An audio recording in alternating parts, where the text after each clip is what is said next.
folks, welcome back to an episode of the Liverpool playthrough. It's been a few days since we've done one of these. I'm sorry about that, but it's back now, and it'll be back for the rest of the week. And before we get started, let me just say thank you. This is the first video I'm uploading since I've hit 40,000 subscribers on YouTube. So whether you're watching this series, or the road trip series, or whatever series, or you've watched in the past, or you may be new to this, thank you for watching. It does mean a lot, and yeah, it's cool, isn't it? 40,000 subscribers. Who knew a Football Manager channel could do that? Jack did it, but we're second, and that's good enough for me. Right then, let's crack on.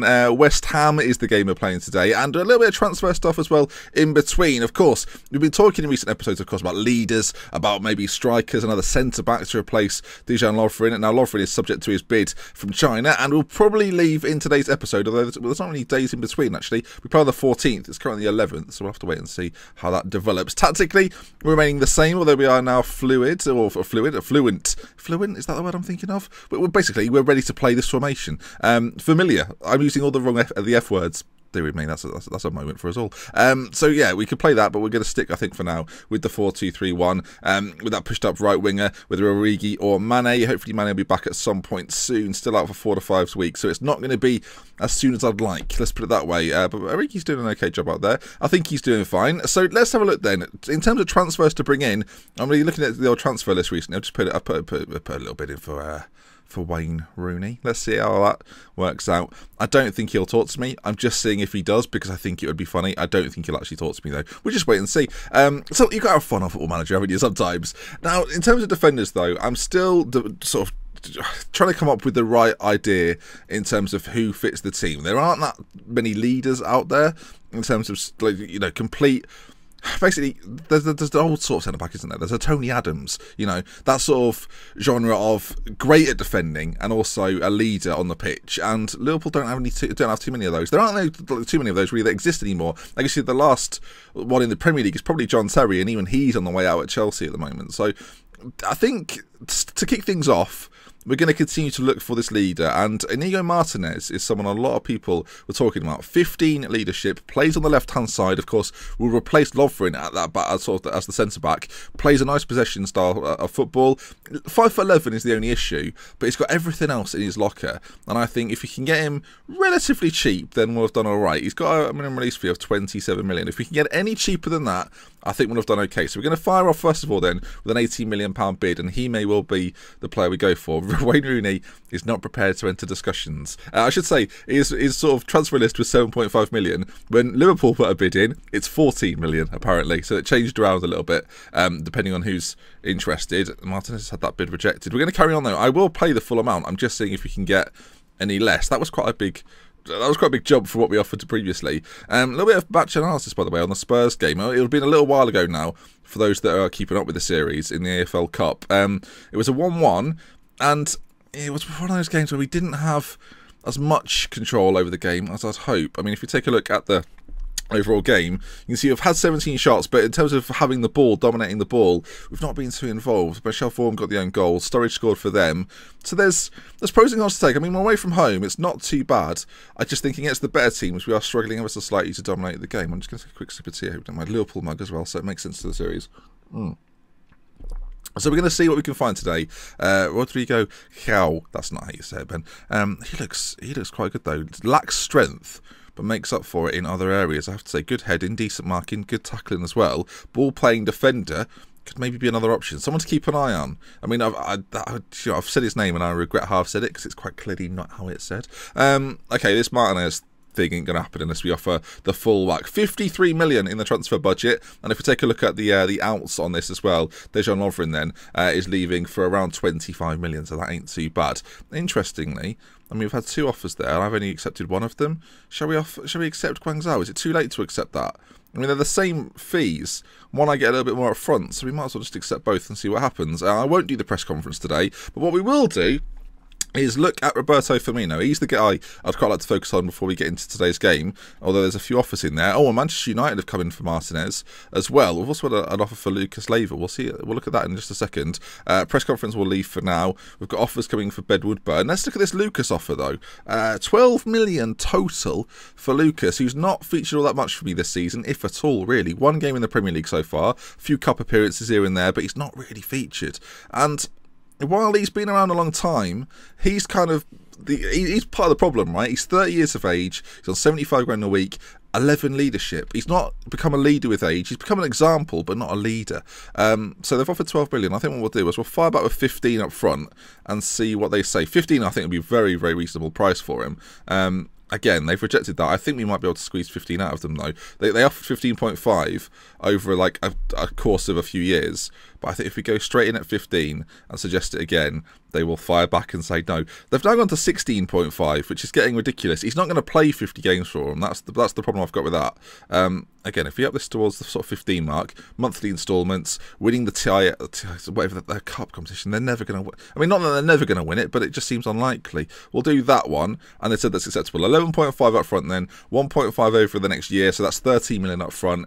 If they win a cup with a little bit more, and 170k per league appearance for Lazio, and hopefully he'll get at least 10 games for them. So there we are, and Lucas on his way out, and Inigo Martinez then is now the big question mark. Can we get him from Manchester United? We've been rivaled for defenders quite often, and my word, he wants a lot of money. So agent fee, we'll up that a little bit, although we'll knock the signing on fee down a little bit, and his wage to 90,000 a week. I think for a first choice defender, that's not too much bother. I'm not too disappointed with that. We'll up his unused match fee. I'll up his clean sheet and his appearance fee, both to 20,000, just because if he's playing well, then I've not really got any issue in getting bonuses. I think bonuses often get better performances from players, although you'd hope they would, wouldn't you? I mean, if they're financially motivated, that's the question. Are players financially motivated? His client is pleased with the negotiations and appears to be a solution everyone agrees with, but would like to go away and think things over before committing to a decision. Hopefully he picks us over United. That might be something we come back to next time. And of course, while the Bournemouth game, next episode, doesn't look like that big a deal, with us third in the Premier League and then top of the league with 43 points, having a fantastic season, that game is as big as any this year. So do stay tuned for tomorrow. It'll be 11 o'clock again in the morning, so if you're around at that time, feel free to watch it. I should say, actually, if you feel like these videos would do better coming out around 1 PM rather than 11 AM, just because I know people, like the series started with people on half term in England, so obviously they had the day off. That necessarily isn't the case now, so if you want these a little bit later, or you quite like them in the morning, maybe earlier, before sort of school work and whatnot, then do let me know. Comment section is the best place to leave that sort of suggestion. As we go into this game against West Ham then, Roberto Firmino is the player we're going to have a quick look at before we carry on. I just want to see how he's been performing recently. But recently, actually, not too badly. A couple of 8.8s in there. I just feel as if he doesn't necessarily get involved with the play that much. Goal scoring, he's been banging them in. But I wonder how we can get him involved more. We play him, of course, as a complete forward on attack. Do you lose his goal scoring threat if you make him less attacking? 3 assists so far this season ain't too bad for your starting striker, but I don't know, I feel like if he's not contributing more goals, I want a few more assists. I mean, I'm looking at all this, right? 5 goals in his last 4 games that he's played. I think we stick with him. That game against Tottenham, though, he didn't perform too well in. Against some of the other big boys as well. 2 goals against Arsenal, but again against Spurs. Not getting any goals in that one. Chelsea didn't score in that game. Manchester City and Manchester United didn't score in either of those games. So I'm just a little bit concerned. Against the bigger sides, he struggles. He got 2 against Everton, for example. So, you know, against the big sides, he struggles. Against the lesser sides, he's not so bad. West Ham, then, today at Anfield. I think we played them earlier in the season. So how did we do in that first meeting? It was quite early on in the year, wasn't it? 2-2. First game of the season, in fact. I do remember it well now. I think Coutinho got a goal in that one. He did, 70th minute. There you are then. So it's time to fight back. So far, they've taken points off us. Hopefully that won't be the case today. But before we get into this then, Joel Matip, a little bit of an injury concern. He's going to have to come out. I think we're going to put in, do you know, we're going to put Joe Gomez in at the back instead, next to Klavan. Klein, Gomez, then Klavan and Koslanik. Saeed will go with again. Mignolet will be in goal. We've got Henderson and Emre Can in the middle, with Coutinho just ahead. Firmino, of course, up top. Origi on the right, Keita on the left, and let's get involved then. Before we do that, though, just quickly, we'll put Lovren on the bench instead of Matip because he's struggling for fitness a wee bit. So, into the games we go. Liverpool versus West Ham United at Anfield, and it should be... it should be a good game, should be an interesting game, and should be a game we're more than capable of winning. Of course, our recent form has been pretty good, so we'll have to just see how we get on, won't we, really? So far, so good this season. 3rd position. Can we extend that league? That's the question mark over this Liverpool side. I've got a little stuffy nose. I just felt it then. I mean, not that you need to know or wanted to hear about it, but it occurred in my face. I think it's a lot more to come from you. I believe you've got what it takes. That's what we're going to go with. Hopefully they're okay with that. And here we are then at Anfield. It's not a complete replica. We talk about this every time we see it, but it's not a complete replica. More tea. Hang on. Oh, you could hear me swallow it. That's how good it is. Right then, so we've got to win. There's no question marks really. West Ham having an indifferent season, very similar actually to their season in real life, down in 13th at this stage. And we're going to have to see if we can beat them today, of course. That draw early in the season was a good marker to where we are. It turns out they've gone into 13th, when we've gone into 3rd. We got better, where you'd arguably say they got a little bit weaker. It's Lanzini with the first chance of the game, straight at Mignolet though, who claims it. Now, you can see from the league table, Southampton just behind us, causing a few problems. Chelsea and Arsenal not too far behind with Manchester United as well. Manchester City, by the way, having an awful season down here in 11th. I don't know what's going on with them. It's Coutinho's got a free kick, though, 20 minutes in, towards Joe Gomez, who, well, Robert Snodgrass has fouled him, I think. I'm not sure what he did or how it happened, but regardless, we've got a penalty kick, and it's going to be Divock Origi. Not our first choice striker this season, but still a man capable of scoring from the spot.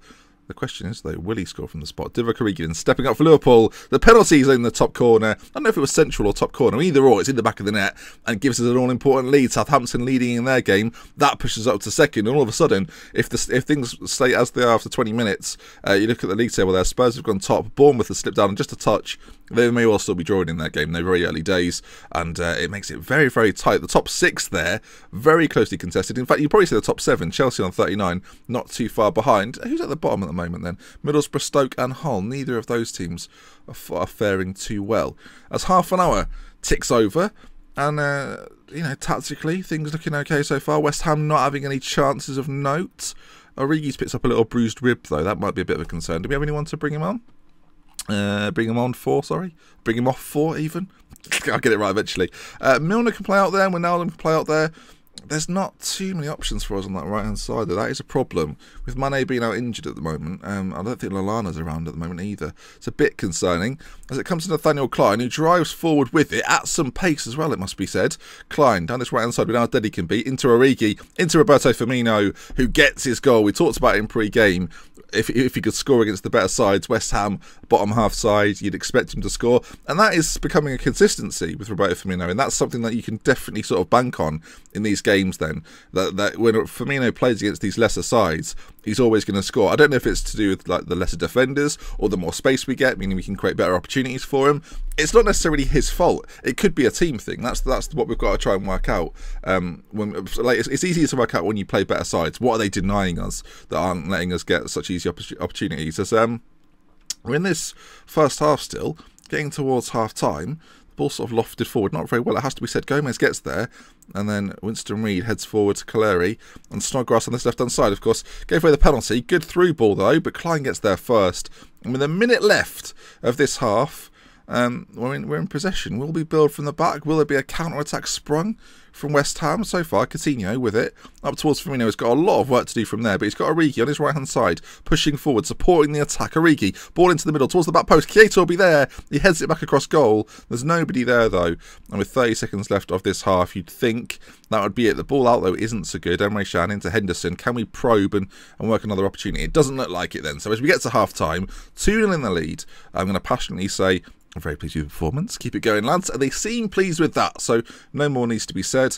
57% possession so far in this game, 15 shots. West Ham only one shot on target. I think that was in the first minute as well. I think we saw that, didn't we? So it's looking good for us. And Martin Noble on the yellow card, he's going to have to be careful. And oh my word, I thought we got to the top of the table there. We hadn't. I've been tricked because I had scrolled. I was going to be like, oh, there we are at top of the league, but we're not. As the ball goes forward from Obiang towards Said, who heads it forward. Shan gets there as well in the midfield. Now Coutinho, haven't seen too much of him in this game. He's fouled, surely. Well, the play carries on. Emre Can into Henderson. He's got options on this left-hand side. Feeds it to Keita. Again, he's got men there if he wants to use them, but he might go on his own. Keita drives forward into the box, to the edge of the box. Adrian tips it behind. And it'll be a Liverpool corner, which I suspect Coutinho will take. He will do. We've got some, we've got some relatively tall guys in there. Emre Can's there. He's quite tall. Clavan isn't short by any stretch. And obviously buying Martinez in, he's not the tallest of players. So again, maybe we will have to look for a big striker to bring on at some point. That is still a signing that I'm tempted by. Of course, big strikers not being something Liverpool have bought or played too often, but if we can get sort of a big old leader to also be a bit of a target man, I don't think that's the worst thing. I mean, Andy Carroll and Christian Benteke weren't those things. Ricky Lambert maybe slightly more so, but I don't know. There's still options out there. It's 10 minutes on the clock. We'll make a couple of changes just to keep things fresh. James Milner on them in the middle for Jordan Henderson. We'll bring Shoyojo on that right-hand side. More of a winger, isn't he? So we'll get him out there. And I'm not sure, really. I don't know. I feel like there's another change in here. What should we do? Danny Ings, maybe? For Firmino, he's on a booking. We don't want him to get sent off. We'll give Ings the game time. Final 10 minutes. Of course, if we concede, all of a sudden I'm getting nervous. But if we carry on as we are, we should be okay. And we should come out with a win. 2-0 then. Time's ticking by. And an improvement then on that first game of the season. Of course, it was 2-2. Snughouse with a free kick. It was 2-2. We've improved a lot since then, though. Of course, that first sort of 5 or 6 games was, you think that's it now, was a travesty. And ever since then, we've really picked up. Bournemouth, though, I think have dropped points. Tottenham to go top of the league, of course, our EFL Cup semi-final opponents. And with Bournemouth coming up next game, that is going to split things up a little bit. Whether we win, lose, well, a draw obviously not, but if we win or lose it, that is a 6-pointer, as they say. So yeah, Chelsea beating Manchester City 4-0. Elsewhere then, Bournemouth dropping points to Everton, Spurs beating Stoke 4-0, Arsenal pick up a win, as do Manchester United, Southampton as well, 3-0 over Hull. So lots of wins for the teams in the top 6, apart from Bournemouth, who drop points, and of course they suffer losing their top spot to Spurs. And that is going to bring us then to the next episode. Hopefully there'll be some more transfer dealings as well in between. Lots going on. Hopefully we can secure the signing of Martinez, we can get rid of Zijan Lovren, and get a win against Bournemouth next time. So if you're enjoying the episode and enjoying the series, do drop a like on it. If you want to see some more, subscribe to the channel. We love with care from Benji. Again, thank you for 40,000 subscribers. I'll see you again soon. Goodbye.